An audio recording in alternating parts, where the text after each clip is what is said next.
Fala, editor, mais um vídeo da série Videomaker Pro e hoje eu vou ensinar você enquadramento.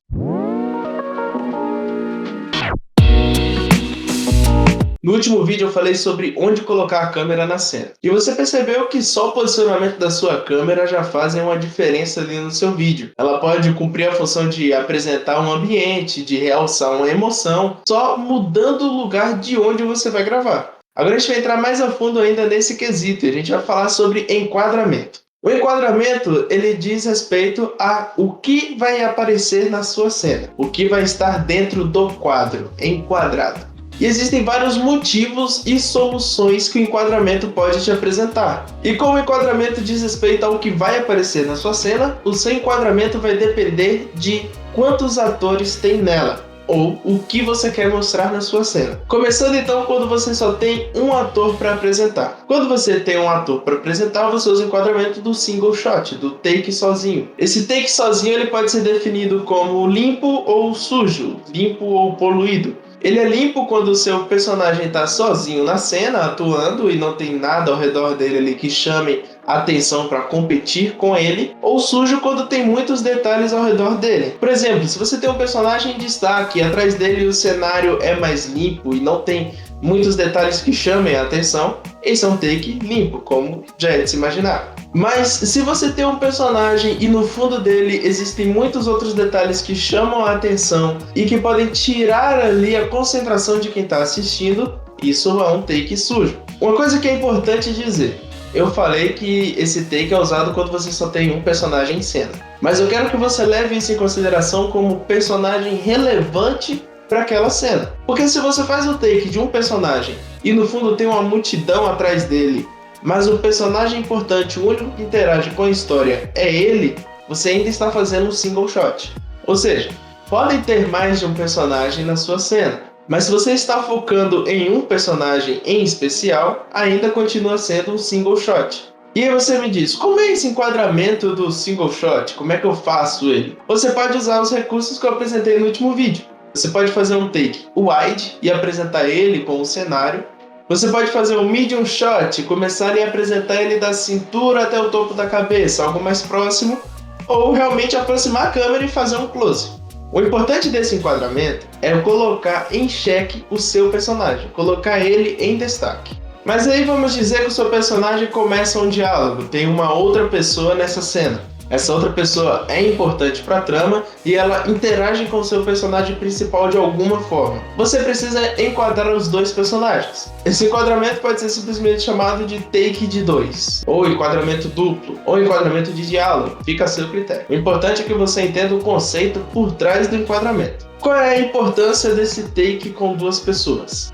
Você vai estabelecer uma relação visual entre essas duas pessoas. Como assim relação visual? Só com o posicionamento da sua câmera em relação a essas duas pessoas, você consegue entender quem é a pessoa superior, quem é a pessoa inferior, quem está atacando, quem está recuando, quem está com medo, quem está no controle da situação, apenas com esse take. Então, quando você estiver na sua trama em algum momento que você queira demonstrar as diferenças, o contraste, a semelhança entre dois personagens, você pode aplicar esse enquadramento. Inclusive, se você quer aprender um pouco mais sobre conceitos de vídeo, eu aconselho fortemente que você assista ao vídeo que está aparecendo no card aqui em cima. Voltando para esse enquadramento, diferente do take sozinho, você vai ter agora duas pessoas e você vai estabelecer uma relação entre essas duas pessoas. Então, quando a gente fala sobre take duplo, com mais de uma pessoa, a gente quer estabelecer a relação entre essas duas pessoas.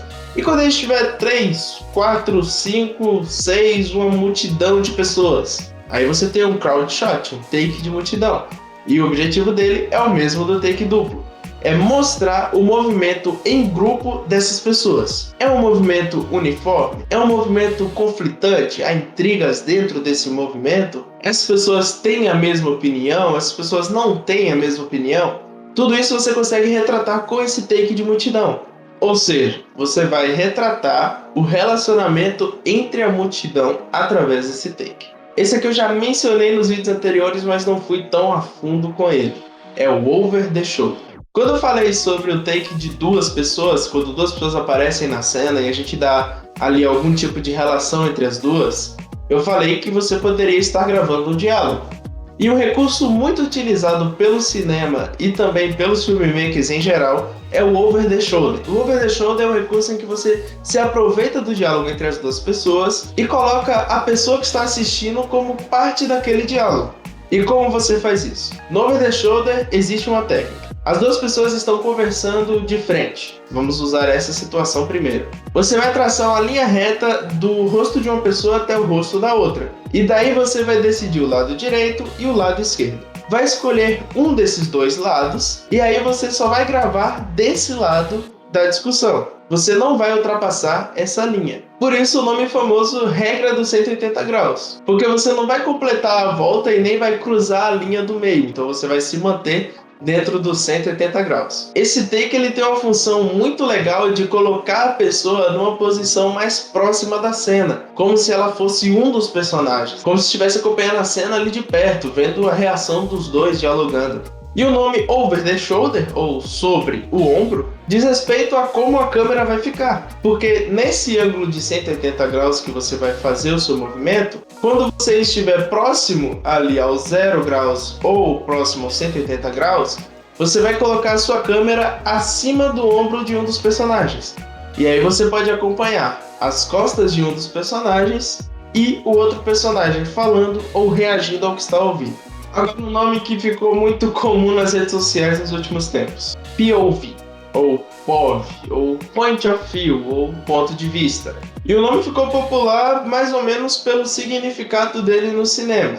No POV você vai colocar a câmera na posição onde estaria a cabeça do seu ator, com a lente na posição onde estaria o olho do seu ator. Isso porque você quer fazer com que a pessoa que está assistindo se sinta totalmente no lugar da pessoa que está agindo naquele momento. Que seria você usar um áudio como se a pessoa que está assistindo também estivesse ouvindo as mesmas coisas. Alguns só põem uma música de fundo. E qual é a importância do POV? A importância do POV é realmente essa, colocar a pessoa que está assistindo na posição do personagem. Isso é muito comum em filmes de terror, em filmes de suspense, mas pode ser usado em qualquer estilo. Basta que você precise captar a cena do personagem para transferir esse sentimento diretamente para quem está assistindo. E agora a gente tem o take de inserção. O take de inserção é um take que acontece durante algum movimento para realçar um detalhe. Como é que funciona o take de inserção? Os heróis estão completamente vitoriosos, estão saindo para comemorar o que acabaram de fazer, mas esqueceram de um pequeno detalhe que pode acabar com tudo que eles construíram. Para isso, o editor coloca um take de inserção para mostrar um pequeno detalhe e fazer você ficar da cadeira dizendo: olha aquilo ali, vocês esqueceram disso. Eu pelo menos faço isso, acho que eu não sou normal. Mas voltando, o take de inserção ele é um detalhe, ele é algo que deixaram passar ou que alguém percebeu e você precisa realçar isso para quem está assistindo. É um detalhe que um dos personagens percebeu ou então deixou passar e você quer realçar para quem está assistindo, que aquele detalhe é importante para a trama. Se você está acompanhando a série, você sabe que você vai precisar fazer um Extremely Close-Up para fazer esse take. Se você não sabe do que eu tô falando, você tem que assistir o vídeo aqui do card. Chegamos ao final e eu quero resumir tudo que a gente viu até aqui. Single shot, você só tem um personagem na sua cena e você precisa captar a reação ou a emoção dele dentro do cenário. Double shot, ou two shot, ou take de duas pessoas. Você tem duas pessoas em cena e você precisa estabelecer uma relação entre as duas, seja de amor, de ódio, de raiva, de briga, de superioridade, seja lá o que for. 3, 4 ou 5 ou mais pessoas, você tem uma multidão. Então você usa um take de multidão. O objetivo do take de multidão é mostrar relacionamento entre as pessoas da multidão. As pessoas estão buscando a mesma coisa? Essas pessoas são contraditórias? O que essas pessoas estão fazendo juntas ali?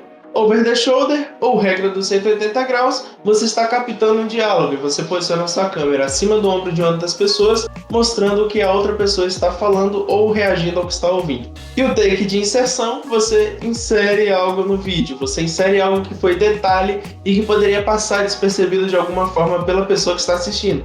Você realça ele com um take de detalhe, ou take de inserção. Pode ser chamado de take de detalhe. Mas take de inserção foi como eu chamei, então take de inserção. E agora você já está assistindo os filmes e está percebendo quais foram as decisões do diretor e do editor na hora de finalizar o vídeo? Com esses tipos de enquadramento agora, você começa a perceber algo a mais nos vídeos, nos filmes, nas séries. A trama começa a fazer até um pouco mais de sentido, ou você começa a perceber onde ela pecou por não fazer sentido nos seus enquadramentos e nas posições de câmera. Eu tô pensando em trazer uns reacts de séries e de filmes. Me digam aí se vocês achariam legal se eu pudesse analisar para vocês como são feitos os vídeos e mostrar o que cada take, o que cada cena representa. Do meu ponto de vista, isso ajudaria bastante, porque você teria ali uma noção do que os grandes editores estão fazendo e poderia aplicar isso nos seus vídeos. Eu tenho mais um anúncio para vocês. Se você não me segue no Instagram ainda, cara, me segue no Instagram. Não gosta do Instagram? Me segue no TikTok. Eu solto conteúdo lá todos os dias. Você pode vir cá assistir um vídeo de 10, 15 minutos quando você estiver ali pegando o tutorial, mas se você quiser o conteúdo mais rápido, em 30 segundos, você pode ir direto ao ponto nas minhas redes sociais. Lá não vai ter todo o conteúdo que sai aqui, mas nem todo o conteúdo que sai lá também vai sair do canal. Então, existe coisas que você só encontra lá, coisas que você só encontra aqui também. É só procurar por Ohanote em qualquer rede social dessa, os arrobas estão aparecendo aqui embaixo. E é isso, se inscreve no canal, recomenda esse canal para aquele seu amigo que quer aprender edição de vídeo, seja no celular, seja no computador, eu vou estar ensinando tudo que eu sei aqui. Um abraço do Ohanote e valeu!